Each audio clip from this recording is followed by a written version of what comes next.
बिस्मिल्लाहिर्रहमानिर्रहीम। अस्सलाम वालेकुम। मुंहिंजो नालो आहे अताउर रहमान निज़ामाणी। सभिनी आयल महिमाननि दोस्तनि खे आऊं सिंध वतन चैनल में भलीकार थो चवां। Most welcome. अॼु जो मुंहिंजो मौज़ू आहे दरियाए सिंध। दरियाए सिंध जो आगाज़ चीन खां परियां तिब्बत मझां ऐं वादी कैलाश जे कुझु हिसे मझां थिए थो। जेका जबलनि जी चोटी आहे उतां ॿ हिकिड़ा अहिड़ा आबशार आहिनि या ॿ हिकिड़ियूं अहिड़ियूं नदियूं आहिनि जेके निकिरनि थियूं। हिकिड़ी संगी खुंबान ऐं ॿी कार्तिन नदी। इहे ॿई नदियूं मिली करे मानसरोवर ढंढ खे पाणी मुहैया कंदियूं आहिनि। मानसरोवर ढंढ जा 4 कप आहिनि। हिकु कप ते भरमापुत्र दरिया निकिरे थो, जेको दरिया भरमापुत्र घोड़े जी मिसल आहे। अगरि तव्हां हुनजो नक्शो या हुनजो मथां छिरे था अगरि तव्हां हुनखे ॾिसंदा तो उनजी डिज़ाइन जेका ठहियल आहे नक्शे में उहा घोड़े जी मिसल आहे। उहो भरमापुत्र तिब्बत चीन खे पाणी सां सरोशार कंदो, पाणी पीआरींदो ऐं वहंदो अची इंडिया जे साउथ स्टेट वारे इलाइक़े में दाख़िल थिए थो। उते पाणी पीआरे पोइ बांग्लादेश में ईंदो आहे ऐं बांग्लादेश मां थी करे अची समुंड में पंहिंजो इख़्तिताम कंदो आहे। ऐं जेके मानसरोवर ढंढ जो ॿियो कप आहे उतां करनाली दरिया निकिरे थो, जेको डिज़ाइन जे हिसाब सां मोर जी मिसल आहे। मोर वांगुरु ॾिसण में ईंदो आहे, जेको वञी गंगा में किरे थो। नंबर 2 ते सतलज दरिया निकिरे थो, जंहिंजी डिज़ाइन नक्शे में ऐं मथां छिरे था अगरि ॾिठी वञे तो हुनजी जेका डिज़ाइन आहे उहा हाथी जे मिसल आहे। उन खां पोइ दरियाए सिंध आहे, जंहिंजी अगरि तव्हां नक्शे जे हिसाब सां ऐं मथां छिरे था ॾिसंदा त दरियाए सिंध शींहं जी मिसल आहे। जीअं शींहं जे मुंहं मां को दरिया निकिरे ईअं दरिया सिंध निकिरे थो। आर्यन जो दौर हो, अॼु खां 4500 साल अॻु जी ॻाल्हि आहे या 5000 साल अॻु जी ॻाल्हि आहे। हज़रत ईसा अलैहिस्सलाम खां बि अॻु जो दौर हो, जॾहिं आर्या सेंट्रल एशिया खां वॾे कद वारा ताक़तवर माण्हू जेके आर्या था चऊं पाण, उन दौर जा माण्हू हुआ जेके अच्छे रंग जा हुआ, मज़बूत हुआ। उहे मुनज़म तरीक़े सां रहंदा हुआ। उन्हनि जो तमदुन, उन्हनि जी रिहाइश, उन्हनि जी तहज़ीब लाजवाब हुई। उन्हनि जो मुशाहिदो बहितरीनु हो। उहे सफ़र करे जॾहिं सिंधु दरिया जे किनारे ते आया त दरियाए सिंध खे वहंदो ॾिसी हैरान थी विया ऐं अचरज में पइजी उन्हनि दरियाए सिंध जे किनारे ते रगवेद किताबु लिखियो, जेको हिंदुनि जो मुक़दस ऐं पुराणो किताबु आहे। त इहा हिकु हक़ीक़त आहे। सिंधु दरिया जे किनारे ते केतिरियूं तहज़ीबूं, केतिरियूं क़ौमूं अहिड़ियूं गुज़रियूं, हज़ारें साल अॻु जी ॻाल्हि आहे, जेके पाण ॿुधियूं बि न आहिनि, ॾिठियूं बि न आहिनि, जिन जो पाण किताबनि में ऐं तारीख़ में पढ़ूं था त वाक़ई आहियूं। पर कुझु अहिड़ियूं आहिनि जिन जो किथे लिखत बि कोन्हे, जिन जो नामो निशान बि कोन्हे। अहिड़ियूं क़ौमूं ऐं तहज़ीबूं बि सिंधु दरिया जे किनारनि ते रिहाइश पज़ीर हुयूं। आर्यन जो दौर जॾहिं आयो त हिते ईरान खे फ़तह करे जेॾीमहिल सिंधु दरिया जे किनारे ते आर्या पहुता ऐं हिते रिहाइश पज़ीर थिया त हिते क़ौमूं जेके रहंदियूं हुयूं उहे दरावड़ ऐं ॿियूं क़ौमूं हुयूं। उन्हनि ते आर्या क़ाबिज़ थी उन्हनि सां मुक़ाबिलो करे पोइ पंहिंजो हिकु संग बुनियादु हिननि रखियो, पंहिंजी क़ौम जो, पंहिंजी तहज़ीब जो। जॾहिं दुनिया में पहिरियां शहर तइमीर पे थिया ऐं ठहिया पे, उन दौर जी ॻाल्हि आहे। तव्हां ॾिसो त 2 अहिड़ा शहर आहिनि सिंधु दरिया जे किनारनि सां मुंसलिक, हिकु हड़प्पा ऐं ॿियो मोहनजोदड़ो। मोहनजोदड़े में तव्हां ॾिसो तहज़ीब ऐं तमदुन अॼु बि सक़ाफ़त में ऐं क़दीमी आसारनि में मौजूदु आहे। तव्हां ॾिसी सघो था त उन दौर जे माण्हुनि जी कहिड़ी ज़बरदस्त रिहाइश हुई, कीअं हू पंहिंजे मुनज़म तरीक़े सां पंहिंजी रिहाइश कंदा हुआ। उन्हनि जा क़ाइदा कानून, उन्हनि जी रहणी करणी केॾी न लाजवाब हुई।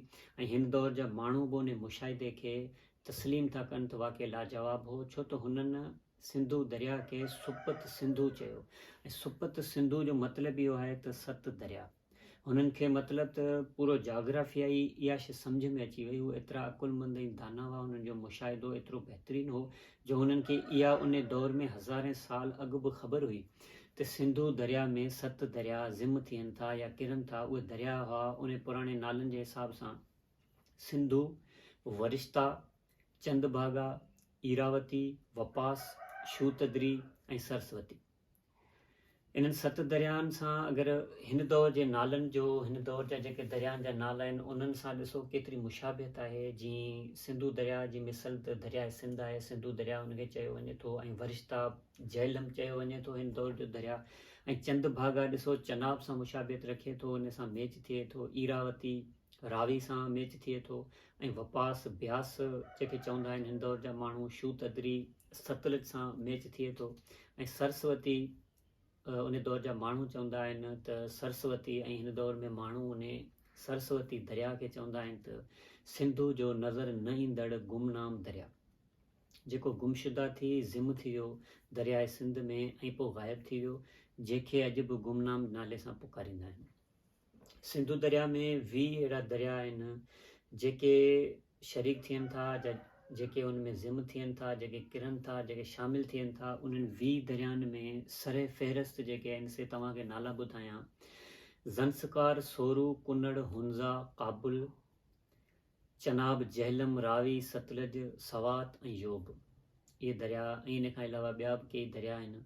टोटल 20 दरिया सिंधु दरिया में ज़िम थियनि था। सिंधु दरिया दुनिया जे चंद वॾनि दरियानि में शुमार थिए थो, ऐं एशिया जो वॾे मां वॾो दरियाए सिंध आहे, जंहिं मंझां हिकु तवील वॾियूं नहरूं निकिरनि थियूं या वाह निकिरनि था, जिन जी डेग जेका आहे सा 56,000 किलोमीटर आहे। हिकु बहितरीनु दुनिया में मञियल नहरी निज़ाम आहे हिन दरियाए सिंध जो, जेको परे परे ताईं ही पाणी पहुचाए थो, ऐं उन्हनि जी जेका डेग मूं तव्हांखे ॿुधाई 56,000 किलोमीटर हैरान कंदड़ डेग आहे उन्हनि नहरुनि जी या उन्हनि वाहनि जी। इन जो मिसाल ईअं आहे त आऊं अगरि हिन तरफ़ां वञां ऐं पूरी धरती जो सफ़र करे ज़मीन जो, ऐं वरी हिन तरफ़ां वापसि अचां, तॾहिं बि 40,000 किलोमीटर थींदो, ऐं ही 56,000 किलोमीटर हिन जी डेग आहे। अगरि तव्हां सिंधु दरिया जो रक़बे जे लिहाज़ सां पुछंदा त सिंधु दरिया जो रक़बो केतिरो आहे, त अंदाज़न 11 लख मुरबा किलोमीटर हिन जो रक़बो आहे, जेको पाकिस्तान, हिंदौर जो जेको मुल्क पाकिस्तान आहे पंहिंजो, इन खां 1.5 गुना वधीक हिन जो रक़बो आहे, जेको तक़रीबन ॿुधायो थो वञे किताबनि में ऐं तारीख़ में 11 लख मुरबा में। हिन जी वेकर किथे किथे 25 किलोमीटर ताईं बि सिंधु दरिया जी ॾिठी वई आहे। हिन सिंधु दरिया में रहंदड़ जीवत जानवर, पखी पखण, जीत जड़ा जेके बि मख़लूक़ात आहिनि हिन पाणी में रहनि थियूं, के सुके में ऐं पाणी में ॿिन्ही में रहनि थियूं, के सिर्फ़ु पाणी में रहनि थियूं, उहे तमामु घणियूं आहिनि। इलाही उन में उन्हनि जी ॻणप इलाही आहे। ऐं तंहिंखां अलावा जेका ब्लाइंड डॉल्फिन आहे पूरी दुनिया में मशहूरु, उहा दरियाए सिंध में ई सिर्फ़ु पाई वेंदी आहे, हिते मिलंदी आहे। ऐं ऋग्वेद हिंदुनि जो मुक़दस ऐं पाक पुराणो हुननि जो किताबु जेको लिखियो वियो आर्यन जे दौर में, उन ऋग्वेद में सिंधु दरिया खे हिकु माना बहितरीनु दरिया ऐं हिन जी इज़त में, हिन जे मक़ाम में, ऐं जेके बहितरीनु लफ़्ज़ जोड़िया विया आहिनि ऋग्वेद में, जेके अश्लोक हिननि जा आहिनि, उन्हनि में लिखियो वियो आहे सिंधु दरिया जी जेका हिननि तारीफ़ कई आहे ऋग्वेद में, उहा तव्हांखे ॿुधायां। हिकु अश्लोक ॿुधाईंदुसि त हमेशा रवां दवां सफ़ेद झाग उड़ाते शफ़ाफ चमकते पानियों वाला सिंधु दरिया।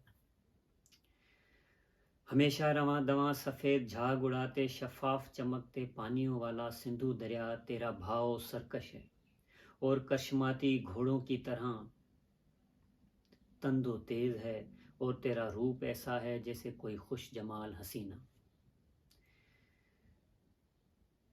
ऋग्वेद में हिकु ॿी जाइ ते सिंधु दरिया जी अज़मत खे ईअं बयानु कयो वियो आहे त जल देवता तेरे शायान शान इस्तक़बाल के लिए 7 नदियों को तेरी पेशवाई में हाज़िर रखता है। तव्हांखे पहिरीं मूं ॿुधायो त हुननि जो मुशाहिदो आर्यन जो लाजवाब हो।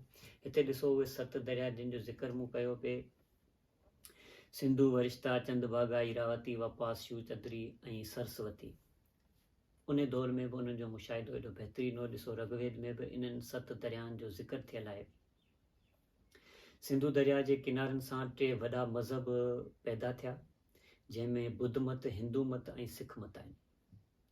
ऐं इंट्रस्टिंग ॻाल्हि तव्हांखे ॿुधायां त जेको बुद्ध मत आहे उहो जबल जी चोटियुनि खां शुरू थो थिए। थोरो अगरि हेठि लही ईंदासीं त नंबर ॿियो मज़हब जेको हिंदुनि जो आहे, हिंदू मत, उहो जबल जूं नंढियूं चोटियूं ऐं मैदानी इलाइक़नि जो जिथां आगाज़ थो थिए उते इहो हिंदू मत आहे। ऐं लास्ट में जेॾीमहिल मैदानी इलाइक़ा अचनि था, रेगिस्तानी इलाइक़ा अचनि था, उते सिख मत आहे। चीन जा ऐं तिब्बत जा माण्हू हिन दरिया खे संगी खुंबान चवंदा हुआ। उनजो मतिलबु इहो आहे त शींहं दरिया। बाद में जॾहिं फारसी माण्हू हिते आया त फारसी में जेको सीन आहे उनखे हे पढ़िबो आहे, फारसी ॿोली में सीन खे हे पढ़ंदा आहिनि, जंहिंजे करे सिंध जो नालो हिंद पियो। हू फारसी जेके आहिनि उहे हिंद पुकारींदा हुआ। बाद में यूनानी जॾहिं हिते आया त उहे हे खे अलिफ पढ़ंदा हुआ, उन्हनि वरी हिंद खे इंद कयो।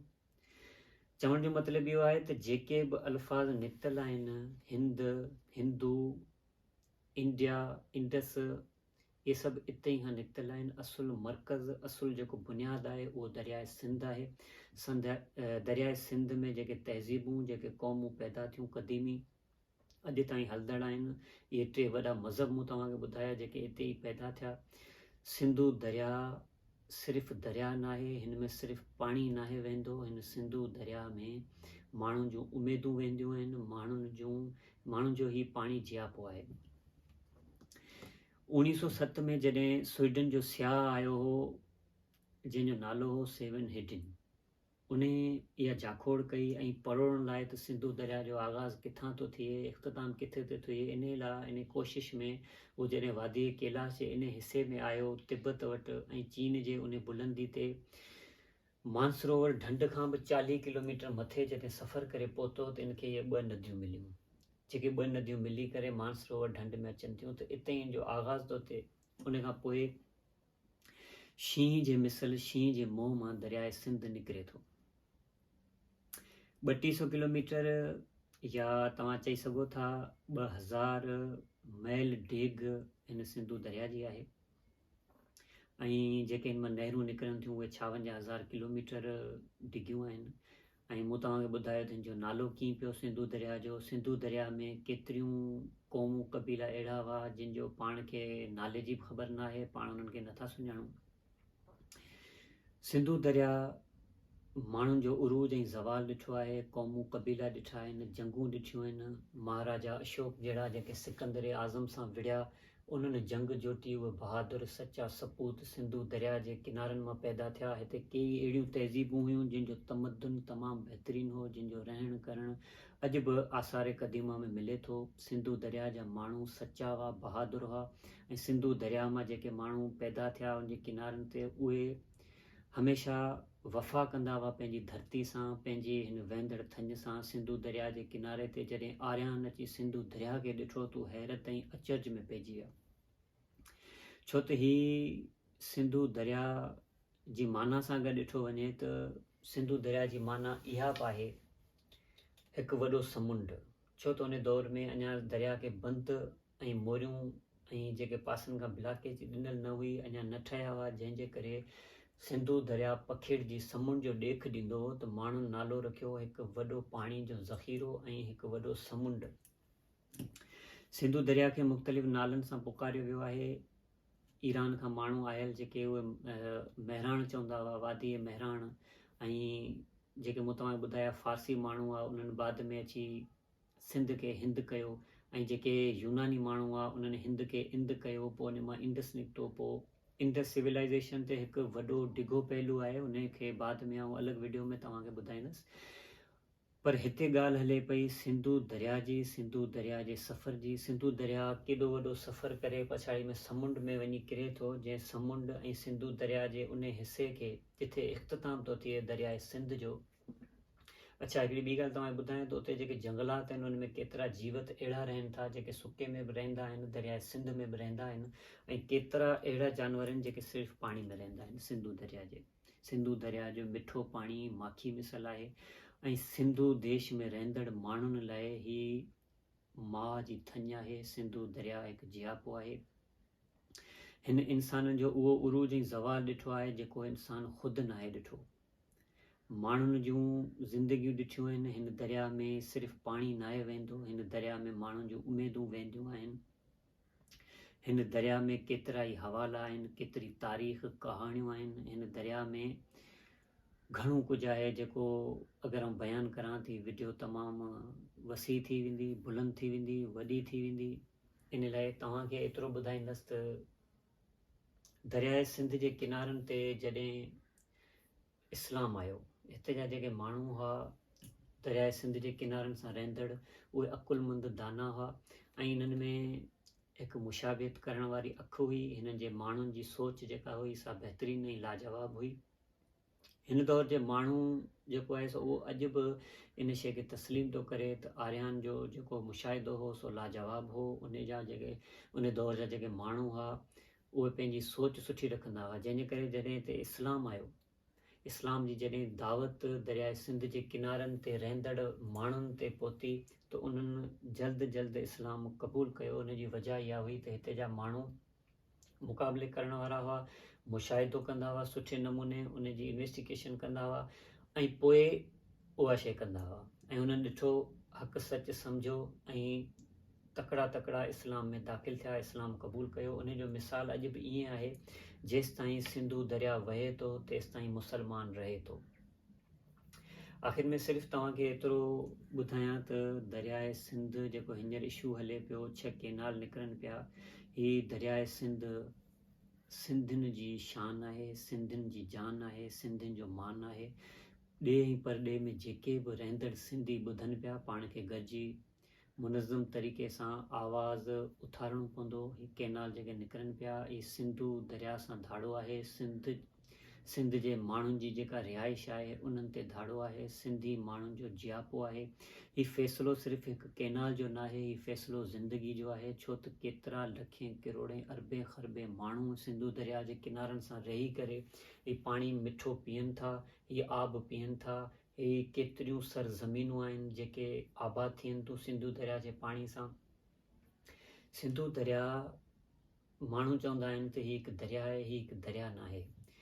ही तारीख़ बुनियाद आहे सिंधियुनि जी, ही तारीख़ आहे पुराणे उन मज़हबनि जी, ही तारीख़ आहे उन इंसाननि जी। छो त दरियाए सिंध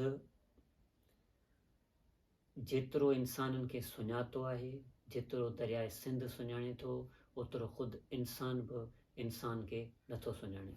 अस्सलामु अलैकुम।